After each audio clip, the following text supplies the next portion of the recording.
नमस्कार, मी रेश्माज रेसिपीमध्ये आपलं खूप खूप खूप स्वागत. आज आपण बनवतोय अगदी बेकरीमध्ये जसे बनवतात, अगदी छान टेस्टी मऊसूद जाळीदार असे आपण आता आज लादी पाव बनवतोय. अगदी घरी जे आपण बनवतो स्वच्छता राखून बेकरीमध्ये जसे मिळतात, आपल्याला वडापाव खाण्यासाठी, पावभाजीसाठी किंवा दुधाबरोबर चहाबरोबर खाण्यासाठी आपण अगदी लगेच कमी इन्ग्रेडियंट वापरून सहज सोप्या पद्धतीने आपण घरी बनवू शकतो. चला तर मग हे पाव कसे बनवायचे ते आज आपण पाहूयात. तर आता मी पहिल्यांदा घेतलेला आहे एक बाउल, त्यामध्ये 2 चमचे साखर घेतलेली आहे. आता त्यामध्ये अगदी हलकंसं गरम म्हणजेच कोमट दूध 1 वाटी आपण दूध त्यामध्ये टाकलेलं आहे. आता त्यातच आपण टाकणार आहोत ॲक्टिव्ह ड्राय ईस्ट. तर आता हे दूध आणि साखर थोडंसं हलवून घ्यायचं आहे आपण. अगदी विरघळलीच पाहिजे असं काही नाही, थोडंसं मिक्स करून घ्यायचं आहे. तर बघा आता ही साखर आपण दुधामध्ये मिक्स केलेली आहे आणि 1 चमचा आपण आता ॲक्टिव्ह ड्राय ईस्ट घेतलेला आहे. तर आता पुन्हा 2 ते 3 प्रकार असतात ईस्टचे. तर हे इन्स्टंट ईस्ट नाही आहे. पुन्हा एकदा सांगते मी तुम्हाला, आपल्याला आणायचं आहे ॲक्टिव्ह ड्राय ईस्ट.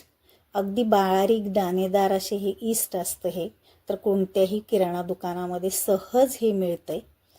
आता हे जे ईस्ट आहे आपण आता या दुधामध्ये टाकून चांगलं मिक्स करून घ्यायचं. आता आपल्याला पहिल्यांदा हे ईस्ट चांगलं जर असेल तरच आपले हे पाव चांगले बनतात. आपण घेताना त्यामध्ये त्याची डेट बघून घ्यायची. जर डेट त्याची संपली असेल तर ते वापरायचं नाही आहे, कारण हे जे ईस्ट आहे छान असं जर फुललं गेलं तरच आपले पाव चांगले बनतात. आता हे सगळं मिक्स करून आपण 10 मिनिटासाठी बाजूला ठेवलेलं होतं. तर बघा आता अशा पद्धतीने हे बघा, याला असं छान मस्त असं फेस आलेला आहे, मस्त फुगून वर आलेलं आहे. अशाच पद्धतीने आपलं हे जे ईस्ट आहे हे चांगलं असं ॲक्टिव्ह मस्त असं झालं पाहिजे, तरच हे पाव जे आहेत आपले हे चांगले बनतात. आणि जर असं झालं नाही तर पाव आपले चांगले बनणार नाहीत. त्यामुळे ते वापरू नका तुम्ही. पुन्हा दुसरं ईस्ट तुम्ही वापरू शकता. तर आता आपण पहिल्यांदा घेणार आहोत मैदा. तर आता आपल्याला मैदा चाळून घ्यायचा आहे. एका मोठ्या भांड्यामध्ये मी चाळणी घेतलेली आहे. त्यामध्ये आपण भाजीची जी वाटी असती तर ती 3 वाट्या आपण मैदा घेतला आहे. आता आपण हे चाळून घ्यायचं. आता वजनी प्रमाणात म्हणाल तुम्ही तर 300 ग्रॅम हे मैदा घेतलेला आहे मी. तर 1 वाटी 100 ग्रॅमची आहे. अशा 3 वाट्या मैदा आपण चाळून घेतला आहे. तर आता ह्या चाळणीने एका मोठ्या भांड्यामध्ये बघा आता हा मैदा जो आहे तो चांगला चाळून घेतला, म्हणजे पीठ आपण मळताना त्यामध्ये गुठळ्या होणार नाहीत. नंतर त्यामध्ये अर्धा चमचा मीठ घातलेलं आहे आणि 1 चमचा तेल घातलं आहे. आता हे सगळं आपण आता एकदा मिक्स करून घेऊया. तर आता हे जे मैद्यामध्ये आपण आता सगळं मिक्स करून झाल्यानंतर त्यामध्ये आपण टाकणार आहोत हे ईस्ट.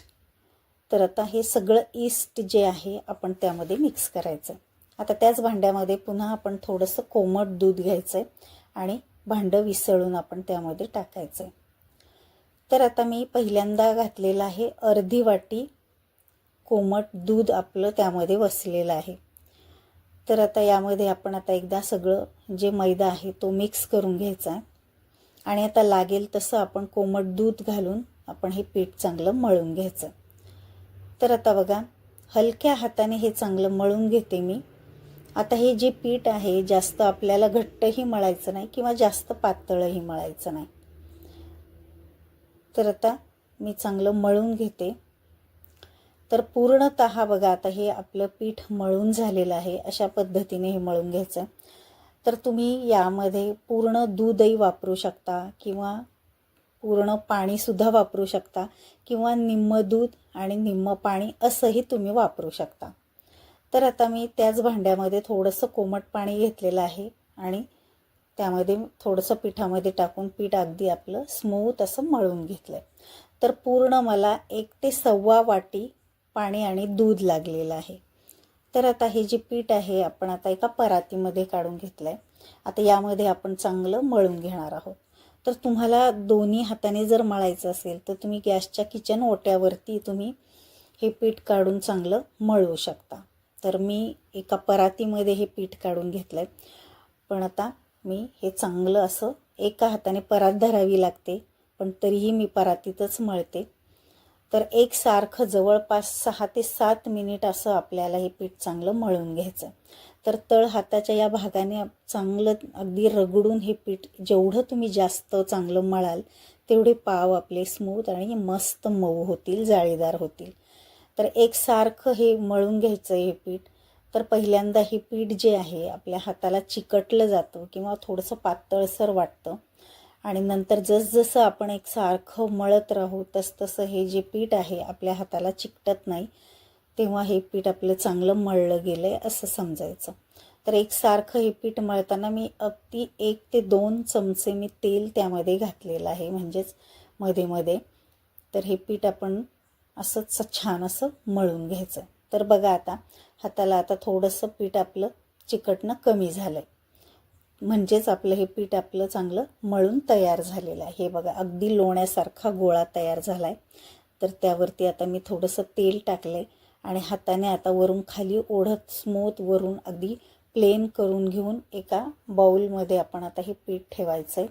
वरून पुन्हा त्याला तेल लावायचं आहे आणि आता झाकून आपण आता जवळपास 1 ते 1.5 तास आपण हे गरम जागेवरती फुगण्यासाठी हे पीठ ठेवून द्यायचं. तर थंडीच्या दिवसात त्याला थोडासा जास्त वेळ लागतो आणि उन्हाळ्यात गरमीच्या वेळेस थोडासा कमी वेळ लागतो. आता हे जे मी बाऊल आहे तर आता मी हे OTG मध्ये ठेवलं आहे. OTG बंद आहे, पण पॅक दरवाजा त्याचा लावून आपण हे पीठ बघा ठेवलेलं होतं. तर 1 तासात अशाच पद्धतीने बघा हे पीठ छान असं फुगून वर आलं. जवळपास हा बाऊल पूर्णतः भरून वर आलेलं आहे हे.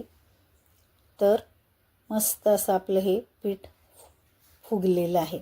आता त्यावरती मी मैदा जे आहे तो थोडासा भुरभुरला आहे, म्हणजेच हाताला चिकटणार नाही. हलक्या हाताने तो दाबून घ्यायचा आहे, म्हणजे त्यातली पूर्ण हवा जी आहे ती बाहेर काढून घ्यायची आणि अगदी हलक्या हाताने हे पीठ आपण आता हे काढून घेणार आहोत. तर आता हे पीठ मी काढून घेतलं आहे. तर अगदी हलक्या हाताने थोडासा गोळा तयार करून घेऊन हातानेच पसरवून घ्यायचं आहे. जास्तही जोर देऊन मळायचं नाही. आता हे पीठ थोडंसं पसरवून घेऊन आपण आता एकसारखे त्याचं पिठाचे आपण भाग करणार आहोत. तर जवळपास आपल्या केक टीनमध्ये जवळपास 9 पाव बसतात. तर अशाच पद्धतीने आपण आता हे कापून घेऊयात. तर आता हे जे कापलेले आहेत तर यामध्ये 8 पाव होतील तयार. आपले केक टीनमध्ये 9 पाव बसतात. तर आता हे 8 भाग, आता त्याच्यातलंच थोडं भाग पिठाचा काढून 9वा पाव आपण तयार करायचा. तर बघा अशा पद्धतीने आता हे गोळे तयार करून घेऊयात आपण. आता स्मूथ असे हे गोळे तयार केले. तर आता हे जे केक टीन आहे तो आता मी रेडी करून घेतलेला आहे. त्याला अगदी तेलाचा हात लावला आहे पूर्णपणे, म्हणजे हे पाव चिकटणार नाहीत. आणि बघा आता एकसारखे शेजारी शेजारी व्यवस्थित 3-3च्या रांगेमध्ये आपण असे 9 पाव आपण करणार आहोत, म्हणजेच 9 गोळे त्यामध्ये ठेवायचे. तर अगदी शेजारी शेजारी ठेवायचे. तर हे बघा आपले 9 उंडे तयार करून झालेले आहेत. आता हे पण पुन्हा आपल्याला व्यवस्थित झाकून असे गरम जागेवरती ठेवून द्यायचे. तर आता जवळपास मी हे 20 मिनिट हे बाजूला ठेवून दिलेलं होतं. तर अशा पद्धतीने हे पुन्हा छान असे फुलून आलेले आहेत. तर आता आपण त्यावरती दुधाचं ब्रशिंग करून घ्यायचं आहे, म्हणजेच वरून आपण दूध लावून घ्यायचं आहे, म्हणजे त्याचा रंगही छान येतो आणि हे जे पाव आहेत अगदी मऊ होतात. तर आता हे यावरती दूध लावलेलं आहे आणि आता हे OTG आपण आता फ्री हीट करून घ्यायचं आहे. तर 180 डिग्री सेल्सिअसवर आपण 10 मिनिटासाठी हे फ्री हीट करून घेतलेलं होतं. आणि आता आपण हे केक टीन जो आहे तो त्यामध्ये ठेवायचा आहे.